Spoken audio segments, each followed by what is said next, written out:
Good morning. Ito, gardening, backyard. Hindi backyard to, front yard. Dahil harapan. Gardening, salaman, fruit bearing. Ito yun, no?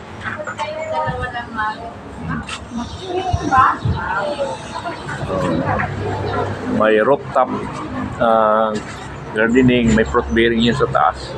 At tanim ako.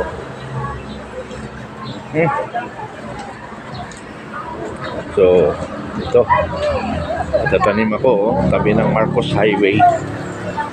Ayan, ito yung chairman namin na nakatalikod.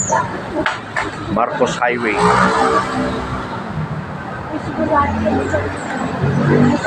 Ayan. Naglinis kami. Ayan, mayroong national headquarters pero hindi pa naayos kasi hindi pala nagsisimula.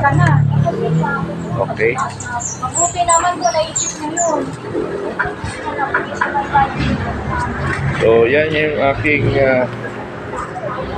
tuwing maga routine activities.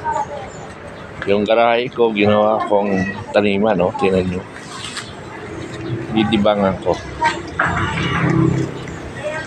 Sa maliit na lote, ito. Mayroong avocado.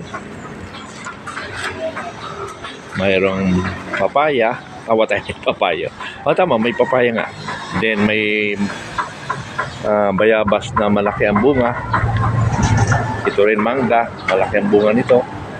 So, ito yung mga aking mga tanim. Maliit na lupa, pero sa taas, maluwang. Kaya marami akong ginawa doon. Ayun, may saging ako. May saging. So, yan. Ginawa ko munang paradahan yung kalsada. Pero, ilalagay ko yan sa garahe ko doon sa tinataniman. Inaayos ko pa.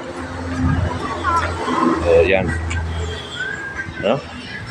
Ito ang libangan ng cool cup gin base sa mga followers. Ginawa kami ng code name. Ayan, may mga tanim niya sa taas.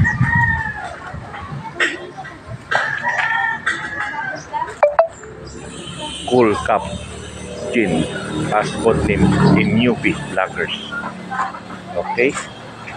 So ito lang ulit, pero napapakinabangan ang lote. Sabi nga ni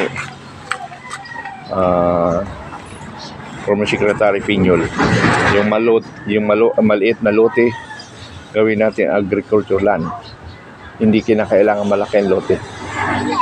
Dapat walang tiwangwang na lote para mapakinabangan natin.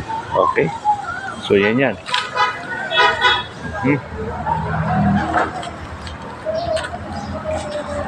Ito yung inaayos ko na garayan ko kasi lahat ng bahay na pinagawa ko para sa upahan ay lahat ay may garahe. Isa lang ang wala. Kasi paano? Hindi makapasok yung sasakyan. Okay. Yan, katabi ko, napakataas na bundok. Ang likod niyan, Antipolo City proper. Sa ilalim niyan, may kuweba. Dito ang daan banda, yan yung may puno. Diyan daan yung kuwebang bunganga. Lalabas yan doon sa city proper. Pero hindi daw nalasutan nila kasi paakyat ang ilog lang. Kasi yung daanan na yon ginawang naging ilog na siya. So dyan dumadaan. Kaya pag may mga World War III, dyan na kami tatago. Kasi estimated ko ang kapal, mga more or less 500 meters ang taas.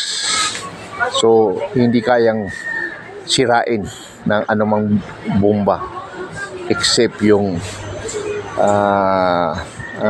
anong tawag nito, yung mga virus na ipapakalat. Yun ang delikado lang, pero kung sa bombing hindi kaya.